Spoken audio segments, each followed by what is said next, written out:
Ashama harka fuunee daawwattoota hordoftoota reedii Adamtube akkam nagaa keessanii nageenyi koo bakka jirtanitti isin haa dhaqqabu jecha oduu gaddaa Beirut Libaanoon irraa nu dhaqqabe tokkoon isin biraan ga'uuf yaala innis taatee guyyaa kaleessaa ta'edha. Haa ta'uti aleellaa kaleessaa Libaanoon Beirut keessatti ta'ameen lubbuun namoota 60 dabruu beekamee jira. Lubbuun namoota 60 kan dabre cinattis nama dhibba sadii fi diidama kan caalan madaa'anii yookaan miidhaan cimaan irra ga'eetii jira. Kana keessa lammiileen Itoophiyaas akka jiran maxxansi suuraalee adda addaa fi gabaasni BBC himeetii jira. Lammiilee Itoophiyaa ammatti kan du'an kan adda ba'e hin jiru. Garuu mootuu kan miidhaman hedduudha. Haleellaa san kan taasifame namoonni tokko tokko kirkira lafaati jedha. Haleellaan sun kirkira lafaa osoo hin taane paartileen biyya keessaa walitti bu'iinsa waan qabaniif sababa mootummaa isaanii barkum 2015 keessa ajjeefameef qaama paartii addaatiin ajjeefame waan jedheef akka waan fanjiin lafa jalatti awwaalame fanjiin awwaalame sun sababa namoota 5 irratti abbaan alangaa dhiyoo kana murtii dabarsuuf deemnan paartiin biraa dhoosenatti fakkaata akka BBC'n dubbatutti. Kun siyaasa biyya keessatti jechuudha. Namoonni tokko tokko mootu Iraaq illee harka keessaa qabdii jedhanii haasa'anii walumaa galatti dhoo'insi suni kirkira lafaa osoo hin taane dhoo'insa boombiiti. Dhoo'insa boombii achi keessa dhokatamee boombii humna qabuuti. Naaf kolcha. Hayyee wantiin asirratti dubbachuu barbaadu waa'ee Beirut dubbachuu barbaade osoo hin taane lammiilee biyya san keessa jiran akkamiin furmaata argatanii gama biyya sanii keessaa ba'anii. Sababni isaa maalinni biyyi sun erga waggoota muraasan duraati diinagdeedhaan baay'ee kufanii jiranii. Diinagdeen isaanii baay'ee kan gadi kufeerraan kan ka'e lammiileen keenya damooza dhabuu rakkoolee adda addaa isaan mudatuu fi wantoota baay'eetu isaan mudate. Kana waan ta'eef kanumaan wal qabatee sagaleen keessan akka mootummaa Itoophiyaa bira ga'ee duraanuyyuu yaa'u hin beeytanii Beirut keessatti rakkoolee ciccimaatu jira. Rakkoo xiyyaaratu jira.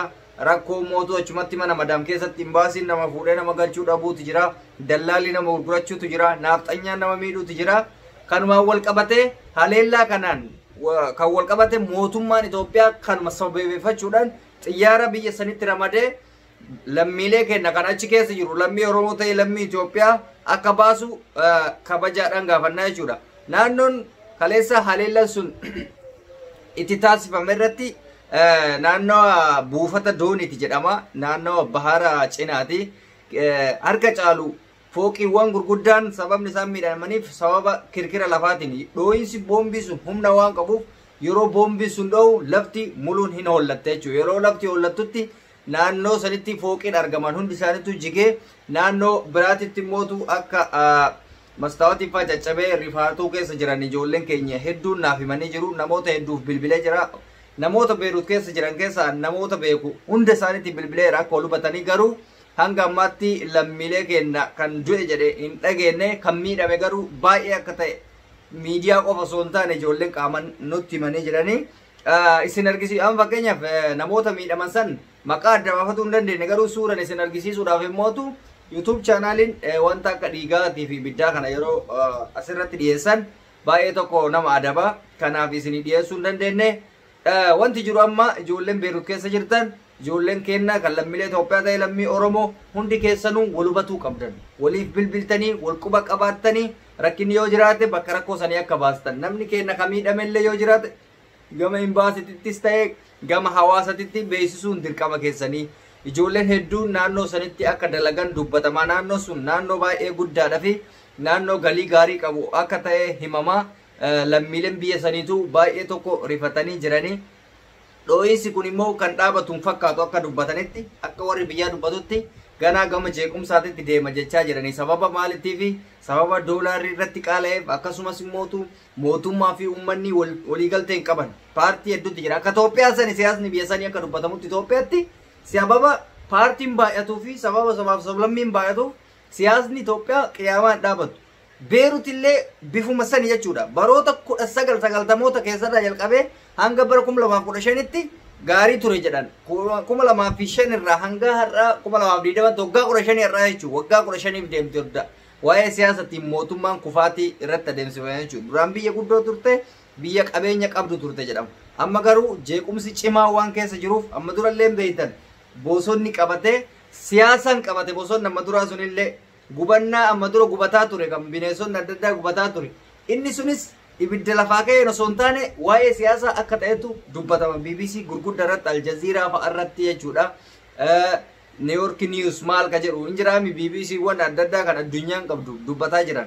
So lammiileen keenya carraan amma isin qabdan kan jiru Beirut keessa gama biyya abbaa keessaniitti galuudha. Maaliif abbaan biyya tokko yoo qabeenyi gaariin hin jiraatin biyya san keessa maal sii kafala ofiifuu gubata keessa jira. Amma dura argitanii jirtan gizee koroonaan dhufe san waan hojjennu dhabne nuu waan nyaannu dhabne isiniin jedhanii isin miidhu turan isin dararuu turan isin ari'u ture nutu sagalee isinii ta'u ture. So furmaanni kan keessanii waan ta'eef Beirut keessa jiraachuurra ofirraa gizeedhaan gara biyya keessanitti gala.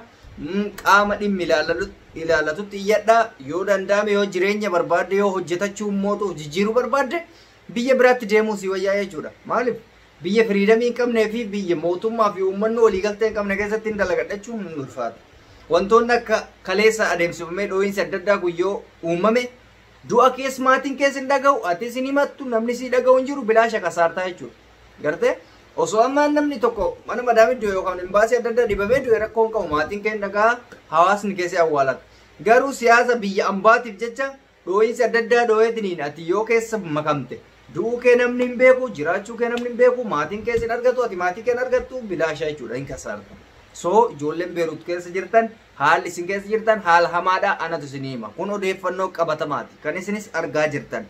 Mungkin warri isin bira hojjettan maatiin isin bira hojjettan isinitti himuu danda'a isinitti himuu dhabuu danda'a sababni isinitti himuu dhabuu danda'a akka isin biraa hin deemneef waanuma gaarii ayi kirkira lafaatti maal isiniin jedhan kirkirri lafaa wayitu hin jiru siyaasa wal dhahaa jiran ummata xiyyitiin Siiriyaa fa'aa wal dhahaa jiran biyyoota adda addaatiin biyya biraa biyya hedduun lola qabdi Beirut daangaa irratti fa'aa biyyoo hedduun lola qabdi isinii galaa sababa daangaa kanaatiif wal rukuttaa wal haleellarra jiran sababa siyaasatiifis akkasuma rakkoo baay'ee qabdi isin daangaa irratti haleellaa qabdi akkasumas immoo biyya keessatti siyaasan haleellaa qabdi.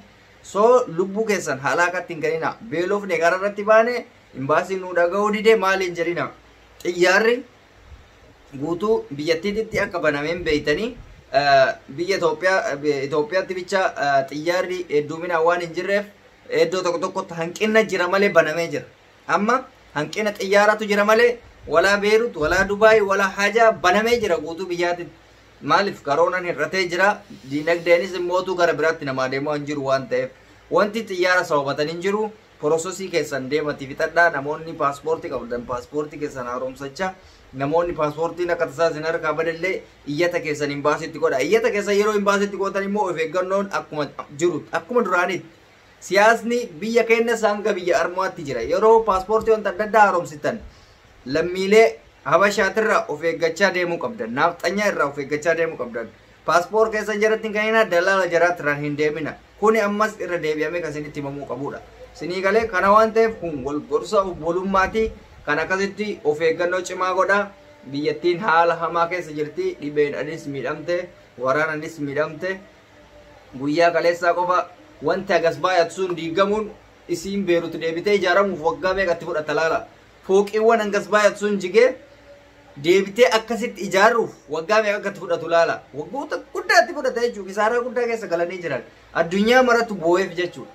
Dhoohinsi sun hangammaatti ebalu dhoosee mootummaan dambaafan wanti kirkira lafaati jedhu jiru kirkirri lafaa hin dhooyu laftiin ollatti imaaran hin jiga kun akkas miti hin dhooye kun dhoohinsa laa wanta awwaalame tokko fanjii lafa jalatti beeytanii fanjii waggoota dheeraaf awwaalame dhoosan jechuudha. Siniif galee kan akkasitti hubatuu qabdanii lammiileen kenna biyya kenna rabbiin isin haa eegu sirriitti wal hubachuu qabdanii nutillee isinii bilbila rakkina yoo qabaattan gama YouTube channel Oromoo hundaa jala deemati abaawoti jala lakkoofsa fudhadhaa bilbila rakkoon akkanaa nu mudate maaloo nu dhaqqabaa lammii kenna jedha kanarraa kan hafe lubbuu keessan halaakatti hin kennina nuti isin hubannaa lakkoofsi kiyya YouTube channel kiyya jala jira sagalee keessan isiniif dabarsina namoonni immoo gama biraatti dhuftanii naqunnamtanillee sagalee keessan kun asumaan isiniif dabarsee jira yaada kiyya kana waliif share godhaa rabbi isin haa eegu fayyaa naataa an kan isin waliin ture Ready Adam Tubi namoonni YouTube channel kiyya haaraa taatan subscribe godha namoonni hiriyaa qootaatan like share gochuu hin irraanfatina turtiin har'aaf si waliin qabu kana fakkaata oolmaa gaarii fayyaanaa ta'a